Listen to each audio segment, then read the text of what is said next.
everyone! Another day, another vlog! Sumuli po, samahan niyo po ako sa aming DIY Limasawa Adventure. Sa pagdating nga namin ay nagayak na kami. Sa mga nagtatanong po kung saan po kami nagstay, kami po ay nagstay dito sa Barangay Lugsungan. Dito kami nagstay dahil halos lahat ng relatives ng husband ko ay taga rito. Kung makikita nyo, maraming palamuti yung kanilang mga barangay. Bukod kasi sa pagdiriwang ng Pasko, ito rin kasi yung araw ng fiesta ng kanilang barangay. So nung dumating kami ay bisperas pa lang yun. Sa lahat ng barangay na napuntahan ko na may handaan tuwing fiesta, dito talaga ako natuwa. Nakasanayan na kasi nila na baka talaga yung kanilang kakatayin at ihahanda tuwing may fiesta. At nakasakay na nga kami ng tricycle. At papunta nga pala kami sa aming first stop, which is a Magellan's Shrine sa Barangay Magallanes, Limasawa Island. Wala masyadong mga sasakyan dito. Madalas mga papasaherong mga tricycle o di kaya mga single motorcycle lang. Kakaunti lang yung mga sasakyan, pero in fairness, ang gaganda ng mga kalsada nila. Bago kami dumiretso doon sa Magellan's Shrine, na may binisita muna kami kakilala dito sa Magallanes. Pagkatapos na ay bumiyahe na ulit kami papunta sa aming destination. Kaso di namin sukat akalain na pagdating namin doon ay mahuhopya kami. Kasi sarado pala yung shrine. But wait,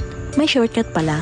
Bali hindi na kami makakabisita doon sa shrine at hindi na rin kami makakaakyat doon sa 450 steps para makarating doon sa cross ni Magellan. Kaya sinabi kong shortcut talaga kasi direction na talaga ito doon sa cross ni Magellan. So konting trivia muna po tayo. Yung Limasawa Island po is an island municipality in the province of Southern Leyte. At meron po itong 6 barangays. Ang mga barangay po dito ay ang Kabulihan, Lugsungan, Magallanes o Poblacion, San Agustin o Tawid, San Bernardo o Tigib at Triana. Historical po ang Limasawa Island dahil dito po unang ginanap ang First Roman Catholic Mass in the Philippines noong March 31, 1521. Spanish explorer Ferdinand Magellan and his crew celebrated the Mass on the island. Sa mga nagtatanong po kung original pa po ba yung krus ni Magellan, sabi po ng mga nakatira doon ay replika na lang po iyon. So muli po mapupuntahan at makikita nyo po ito sa Barangay Magallanes, Poblacion, Limasawa Island. Bukod sa historical place na ito ay may iba pang lugar na pwedeng galaan dito. So abang-abang sa mga susunod kong mga videos. So thank you for watching.